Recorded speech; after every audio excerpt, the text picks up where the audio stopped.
చేవేళ్ల కాంగ్రెస్ అభ్యర్థి doctor G Ranjith Reddy తరపున వారి సతీమణి గడ్డం సీతారెడ్డి వికారాబాద్ పట్టణ కేంద్రంలోని శ్రీరామ్ నగర్ లో గడప గడపకు ఎన్నికల ప్రచారం నిర్వహించారు. ఈ సందర్భంగా సీతారెడ్డి కాంగ్రెస్ పార్టీ గెలిస్తే పేదలకు 6 గ్యారెంటీలు వస్తాయని చెప్పి హస్తం గుర్తుకే ఓటేయాలని ఓటర్లకి విజ్ఞప్తి చేశారు. అందరికీ నమస్కారం.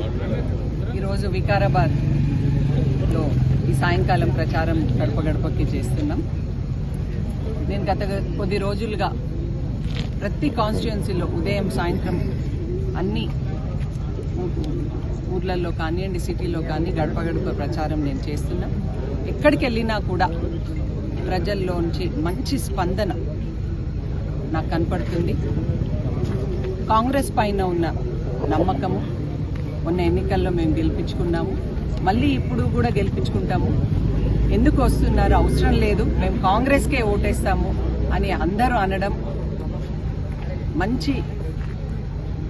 కాంగ్రెస్ ఇప్పుడు ఈసారి తప్పకుండా కాంగ్రెస్ ప్రభుత్వం మళ్ళీ క్యాండిడేట్స్ అందరూ గెలుస్తారు మన రాష్ట్రంలో అన్న నమ్మకము రోజు రోజుకు పెరుగుతుంది. మరి రంజిత్ రెడ్డి గారు గత 5 సంవత్సరాలుగా ఎంపీగా ఉన్నప్పుడు చేవెళ్ల ప్రాంత ప్రజలకి చేసిన అభివృద్ధి, 5 సంవత్సరాలుగా ఆయన చేసిన అభివృద్ధి, చాలా అభివృద్ధి చేసినారు. ప్రభుత్వ పరంగా కానివ్వండి, పార్లమెంట్లో మన రాష్ట్రానికి కానీ మన ప్రాంతానికి కానీ రావాల్సిన నిధుల గురించి గొంతెత్తి అడిగిన సందర్భాలు ఎన్నో ఉన్నాయి.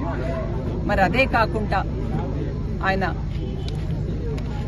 ప్రజల్లో ఎప్పుడు అందుబాటులో ఉండుకుంటూ ఏ సమయంలో ఎవరు వచ్చినా కూడా, ఏ చిన్న సమస్య పెద్ద సమస్య ఏది వచ్చినా కూడా ఇంటికి వచ్చిన ప్రతి ఒక్కరిని ఆయన అడగటము, వాళ్ళ సమస్యని పరిష్కరించటము, ప్రజల్లో ఆయన పట్ల ఒక మంచి ఆప్యాయత ఆయన పెంచుకున్నారు.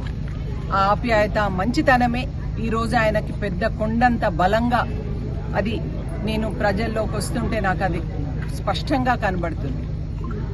మరి మేము ఇవాళ ప్రజల్లోకి వచ్చామంటే ఒక అభివృద్ధి చేసి ప్రజల్లోకి వచ్చాము, అందుబాటులో ఉండి ప్రజల్లోకి వచ్చి ఓటు అడుగుతున్నాము. ఆయన చేసిన కృషి కోవిడ్ టైంలో కానివ్వండి, విద్యాపరంగా కానివ్వండి, వైద్యపరంగా కానివ్వండి, ఎన్నో సందర్భాల్లో ఆయన చేసిన సహాయం, కృషి, ఇవన్నీ ప్రజలకు తెలుసు. అది చెప్పుకుని ఇవాళ అందరి మద్దతు, సపోర్టు కోరుకుంటున్నాము. వేరే ఏమి చెప్పనవసరం లేదు. ఆయన మంచితనం, ఆయన చేసిన అభివృద్ధి ఇవాళ ఆయనను తప్పకుండా గెలిపిస్తారన్న నమ్మకం నాకు చాలా ఉంది. Thank